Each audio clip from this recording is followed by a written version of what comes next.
Welcome back to Into the Garage. I'm your host, Scott Mays. Today we're covering a product provided to us by AVS for review. Now this product is the Aeroskin II. Let's go ahead and look at some key features of our Aeroskin II.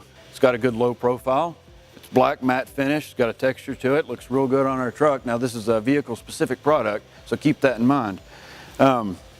The install itself is super easy. There's no drilling required, no real tools involved in it. Everything you need comes pre-packaged with it. You get your install instructions, you get your prep pads for your cleaning. They've even gone as far as to go ahead and add your 3M double-sided tape to the back of it. It's a good product. It's made in the USA and it's got a limited lifetime warranty. All right, as you can see, we've got our Aeroskin II installed.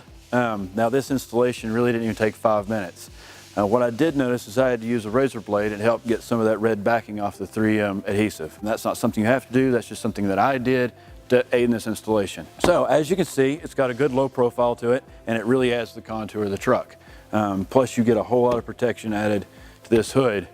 And if this is a product that you're interested in, check our description below. We'll have a part number listed and a link to our dealer locator.